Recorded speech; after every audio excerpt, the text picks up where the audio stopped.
बिस्मिल्लाहिर्रहमानिर्रहीम। अस्सलाम वालेकुम नाज़रीन, आज का हमारा लेसन एराब के हवाले से है।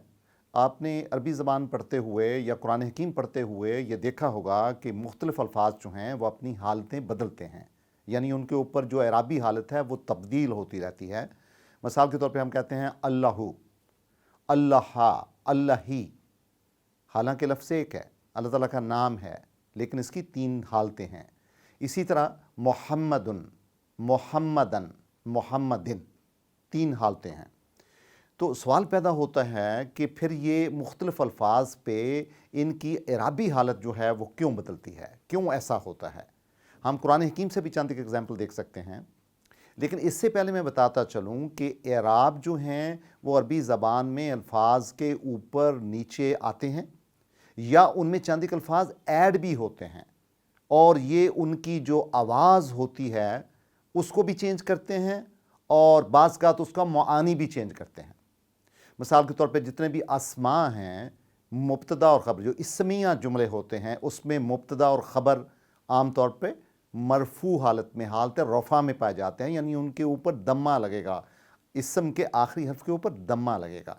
लेकिन इसी तरह जो मंसूब होते हैं, मंसूब के आखिरी हर्फ के ऊपर फ़तह लगता है।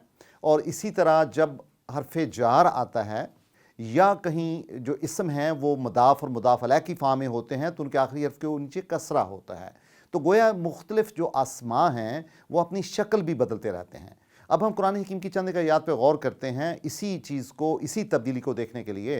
उसने कुरान हकीम में है अल्लाहु नूरुस्समावाति वल अर्द, अल्लाह ताला की ज़ात जो है वो हकीकत है नूर का, यानी आसमानों और ज़मीन का जो नूर है अल्लाह ताला की ज़ात उसका हकीकत है।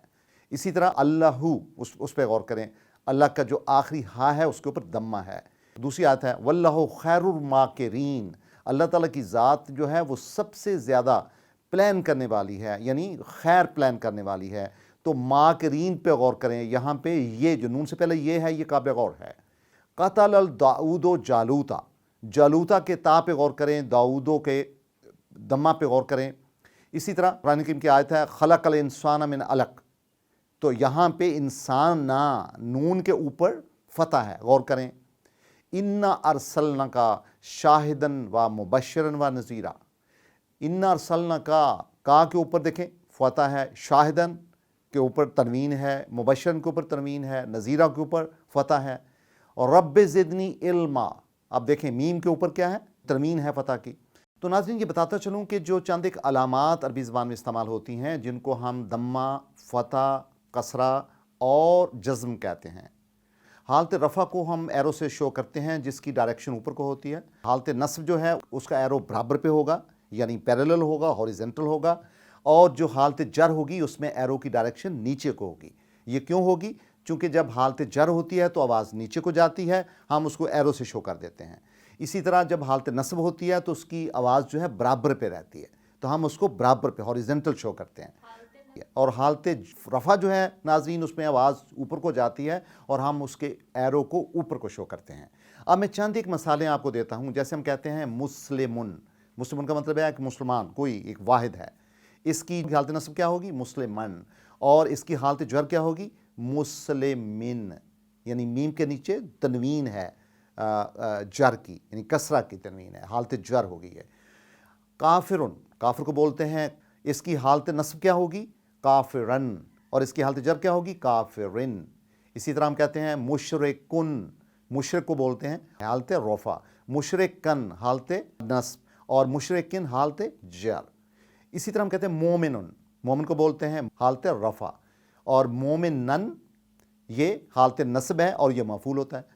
और इसी तरह हम कहते हैं मोमिनिन, वो हालत जर में होगा, यानी कसरा नीचे आएगी, कसरा की तनवीन है। और ये आम तौर पे हरूफ जारा जब आते हैं या मुदाफ़ और मुदाफ़ अलैह का जो कम्बिनेशन होता है उसमें ये हालत पाई जाती है।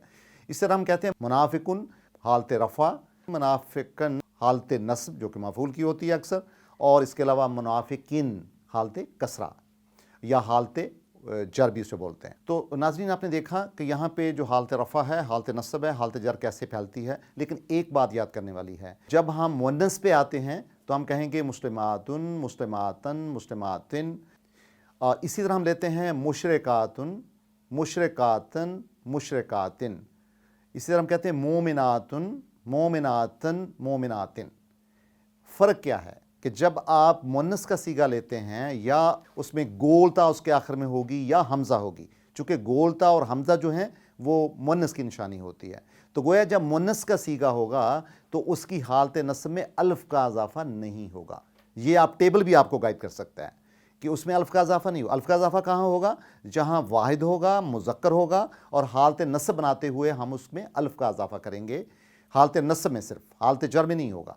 लेकिन जब मुन्नस का सीगा इस्तेमाल होगा यानी गोलता होगी या हमज़ा होगा तो फिर उसकी हालत नस्ब में अल्फ़ का इज़ाफ़ा नहीं होगा। इसी तरह नाज़रीन आप बाकी भी जो एग्जाम्पल्स हैं, ये टेबल आपके सामने है बड़ा खूबसूरत तरीके से, ये सारे कुरान हकीम के अल्फाज हैं और इनका यही पैटर्न होगा। इनकी हालत रफ़ा, हालत नास्ब और हालत जर दी हुई है और आप इनको स्टडी कर सकते हैं। आज का आपका होमवर्क ये होगा कि आप कुरान हकीम को स्टडी करें और कम से कम अपनी 10 मिसालें मुज़क्कर की, वाहिद की और किस तरीके से उसके एराब चेंज होते हैं, हालत रफ़ा, नस्ब और हालत जर, और इसी तरह मुन्नस की भी 10 मिसालें लें तो कम से कम 10-10 मुज़क्कर और मुन्नस के सीगे के साथ आप हालत रफ़ा, हालत नस्ब और हालत जर को स्टडी करें और अपनी नोटबुक पे लिखें ताकि आप उनकी पहचान भी कर सकें और फिर उनको तर्जमा करने में भी और समझने में आपको आसानी हो।